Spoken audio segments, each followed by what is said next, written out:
Welcome to our discussion on greed and corruption in business and accounting. Accountants must be aware of the consequences of greed as it can arise in performing audits of clients and in interacting with clients.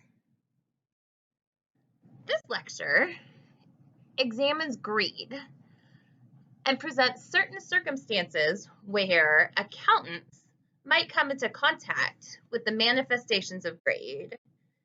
In this unit, we'll talk about some of the psychological understandings of greed.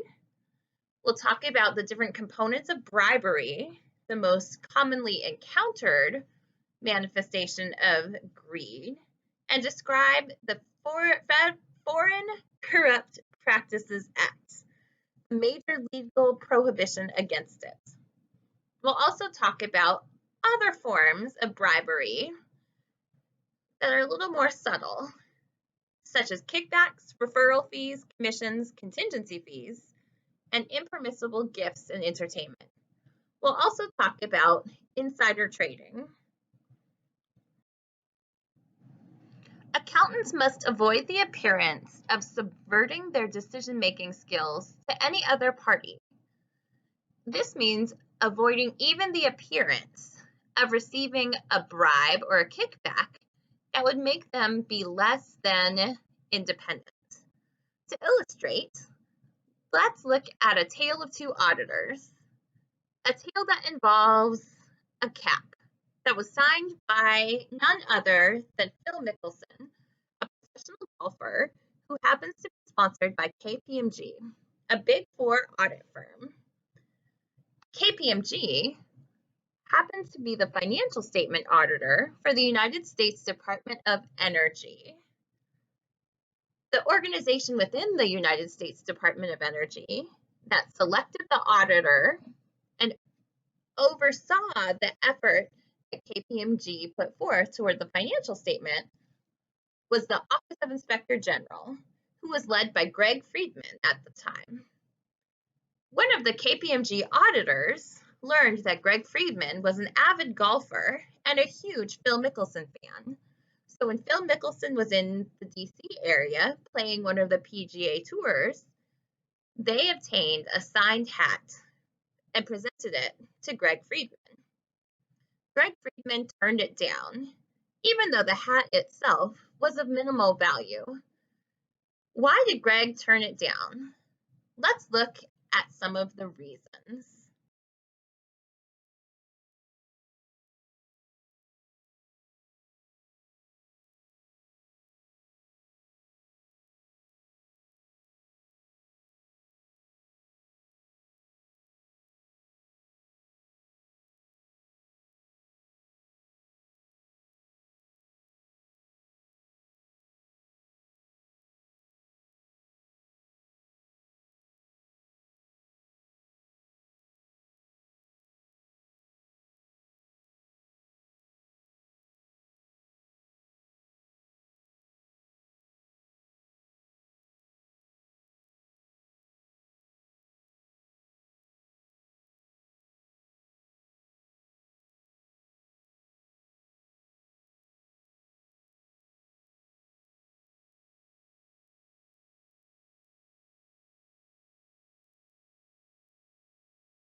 Bribery, the subject of the Foreign Corrupt Practices Act, or FCPA, involves exchanging something of value for a betrayal of duties. It commonly takes two forms. First, the bribery of officials, which occurs when a public official accepts or is offered an item of value and in return for sacrificing what's best for the citizens or taxpayers that they serve. This is why my boss, the former, now retired Inspector General of the Department of Energy refused to accept that baseball cap from KPMG auditors. He didn't want to be put in a position where it appeared that he received a gift in exchange for looking the other way when the auditor did something wrong. He also didn't want to be viewed as though he had circumvented his independence requirements and lost the trust of us taxpayers. Another example of bribery of officials might occur when a corporation bribes a government official to forge a government inspection report, as with the Environmental Protection Agency. Another type of bribery is called commercial bribery. This occurs when private sector employees accept a valuable inducement to act contrary to their employees' best interests. An example of this would be accepting a bribe to look the other way when it comes to an unsafe product, or a bribe to avoid correcting something wrong in the plant. Our perception is that bribes occur under the table between willing parties, but it's usually not that overt. Instead, bribes occur through the use of intermediaries or a third party working on behalf of the person offering the bribe.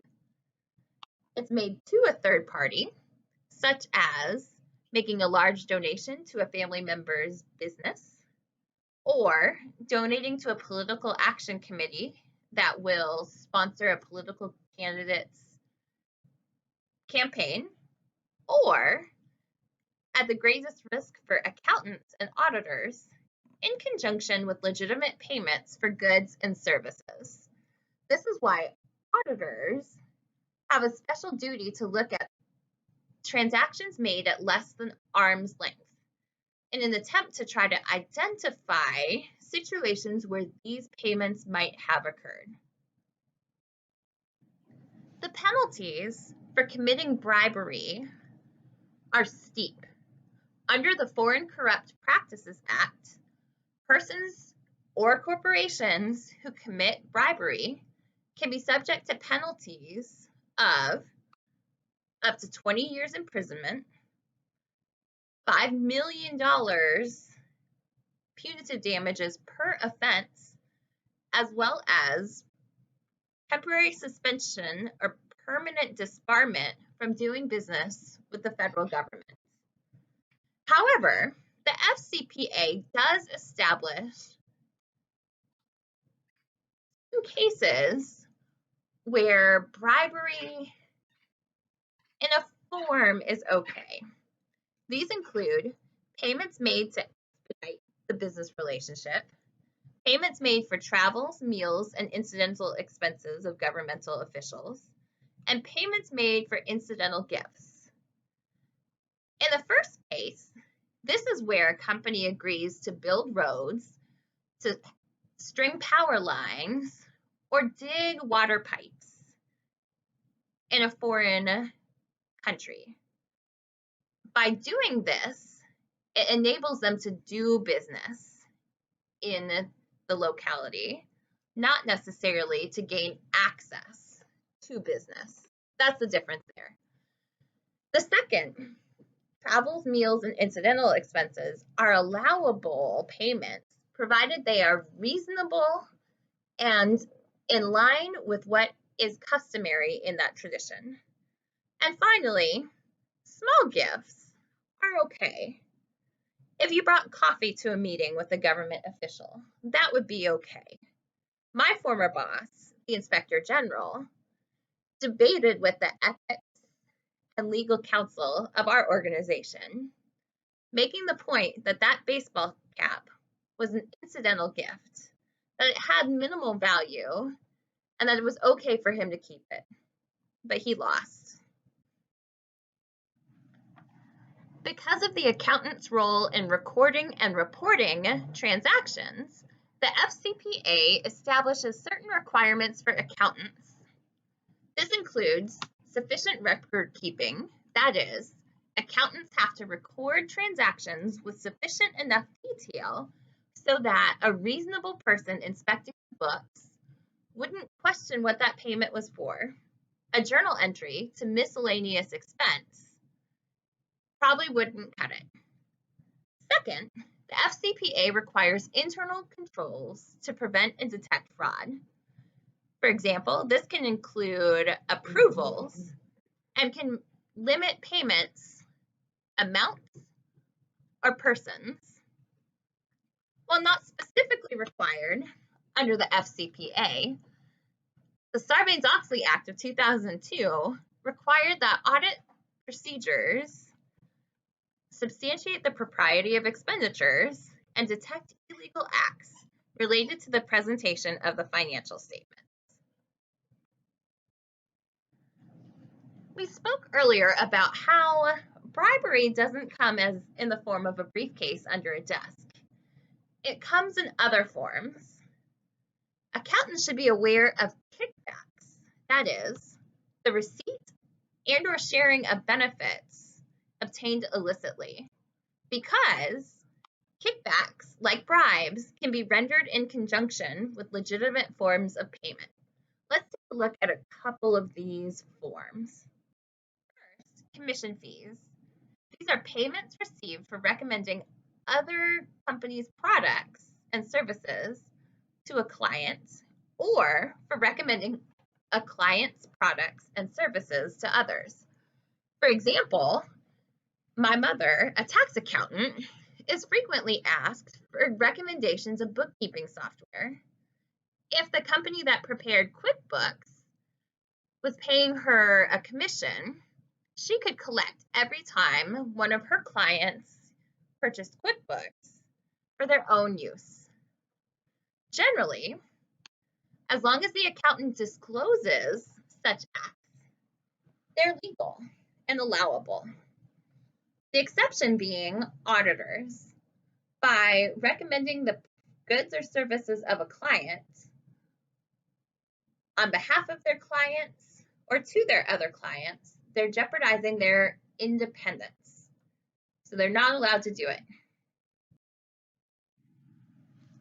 Another example where kickbacks or bribes could occur is through referral fees. These are payments made or received as payment for recommending another CPA. For example, someone who does taxes in Pennsylvania after moving to the area. Generally, as long as these fees are disclosed by both the accountant receiving the referral fee or paying the referral fee, they're allowable, with the exception being where such referral fees are prohibited by law, as in California, which prohibits all referral fees for CPAs. Another situation where the accountant's judgment can be supervened by the pursuit of profits is through contingent fee arrangements. This is common in legal cases or injury cases where the payment arrangement occurs only when the professional achieves a specific outcome for their client. Generally, such arrangements are acceptable as they help align client interests with accountant effort. For example, an accountant performing a payment audit might receive a certain percentage back for every improper payment that they identify and are able to collect. However, because this can drive reckless behavior in pursuit of a specific outcome or a specific number, there are certain exceptions to these rules. The first relates to audits. You can't establish a contingent fee structure to guarantee a successful audit result. Second, You can't establish a contingent fee structure with regard to original tax returns, amended tax returns, or claims for refunds. This can drive people to misapply or take unlawful deductions to maximize refunds or minimize tax liability. And finally, in certain court proceedings, this would drive people to lie and deceive just to get what they want. Finally, accountants, because of their position, gain access to information that the average public does not have access to. This can lead them into potential violations of the insider trading rules, which occurs when an individual uses inside or proprietary information to gain personal advantage. For insider trading to have occurred, the person in question must be an insider. Typically, this means a company director, officer, or other employee with access to confidential financial information. But it can also include temporary insiders, like auditors or tax accountants, who have access to the books and are thereby privy to the company's strategic actions that would indicate that their stock is a good item to buy, or financial conditions that would indicate that one should sell their stock. Another consideration for insider trading is that the insider must have acted upon that information by engaging in stock trades.